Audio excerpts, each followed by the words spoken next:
भवन्तु सुखिनो। नमः शिवाय।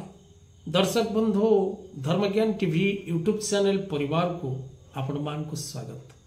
जो मित्र माने चैनल को लाइक शेयर और सब्सक्राइब करिना हंती से माने लाइक शेयर और सब्सक्राइब करबा को कदापि भूलंतु नहीं। दर्शक बंधु आज कार्यक्रम माध्यम रे आमे आलोचना करिवा कन्या राशि को रविंकर गोचर।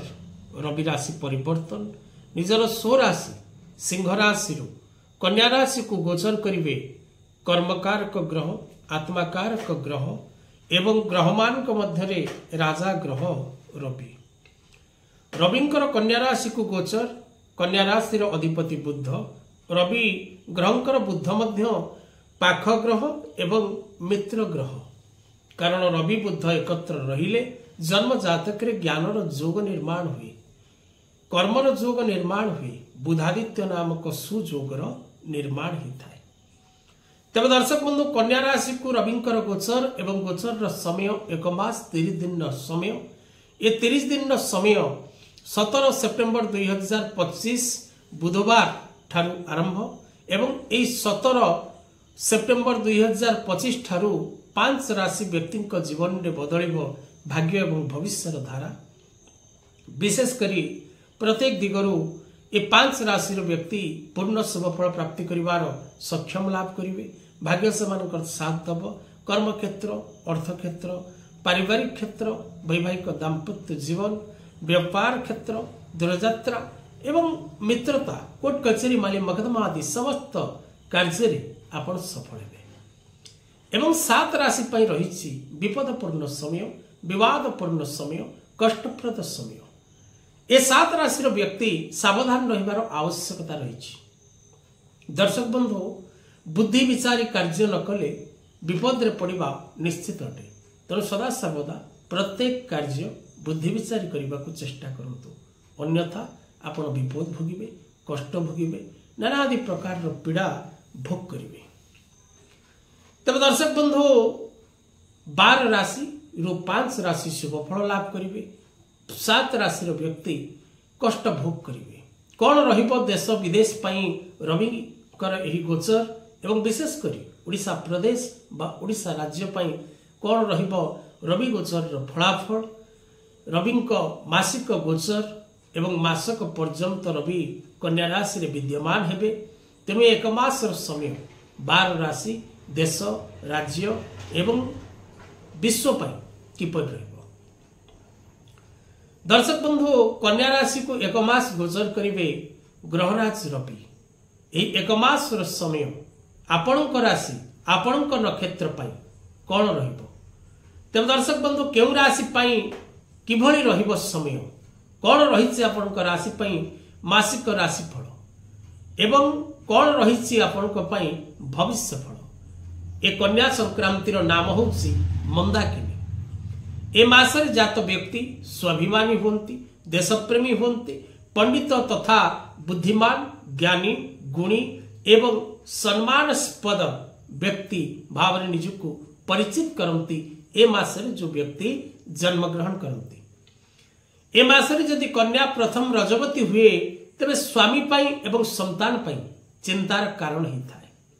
ताहा शारीरिक असुस्थता को नहीं हो, ताहा नारीर चरित्र को नहीं हो, ताहा नारीर व्यवहार को नहीं हो, ताहा नारीर गुण को नहीं हो।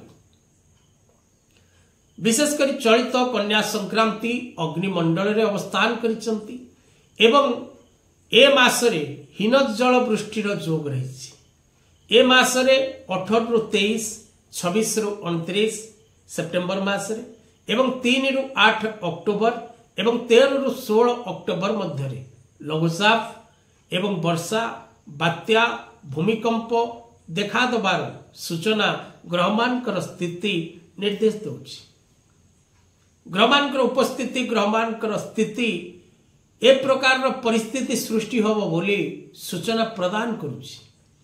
केंद्र और राज्य सरकार मध्य विवाद देखा दबार जोग बा फाट देखा दबार जोग सृष्टि होछि। अमेरिका तथा अन्य राष्ट्रों मध्य मतभेद देखा दब। महाआकाशीय क्षेत्र में सफलता प्राप्ति करिबो आम भारत सरकार एवं आमर भारतर साइंस विज्ञान एवं स्वर्ण रौप्यर मूल्य कम होबार जोग मध्य सृष्टि होछि। तेज दर्शक बंधु विशेषकर कन्या राशि को रवि गोचर द्वारा शुभफल प्राप्ति करने राशि गुड़िक प्रथम जानी नियंतु। विशेषकर कर्कट राशि, सिंह राशि, तुला राशि, बिछा राशि और मकर राशि ए 5 राशि व्यक्ति जीवन में शुभफल प्राप्ति कर समय रही। प्रत्येक क्षेत्र में पूर्ण सफलता प्राप्ति कर समय रही। मानसिक सुख शांति आनंद लाभ कर समय रही। कर्म क्षेत्र में पदोन्नतिर जोग रही, प्रगतिर जोग रही, नूतन दायित्व प्राप्तिर जोग रही। भाग्य आपण को पूर्ण रूपे साथ देवार समय रही। प्रत्येक दिगरु आपण सफलता लाभ करेंगे। मानसिक सुख शांति आनंद प्राप्ति करेंगे। धन लाभ जोग रही। व्यापार में सफलता प्राप्ति कर समय रही। शत्रु मित्र हबार समय रही। कोर्ट कचेरी माली मकदमा कार्य आपण पूर्ण विजय लाभ कर जोग रही। तेज दर्शक बंधु विशेषकर चलित कन्या संक्रांति ठारू आपण 5 राशि पाई कर्कट, सिंह, तुला, बिछा और मकर ए 5टी राशि पाई समय अत्यंत अनुकूल रहिबो। प्रत्येक कार्य रे आपण सफलता लाभ करिवे, दूरयात्रा करिवे, मान सम्मान प्राप्ति करिवे, भोगविलास प्राप्त करिवे। आशा करुथिबा कार्य गुड़िक पूर्ण हबो एवं उत्तरोत्तर उन्नतिर समय रही।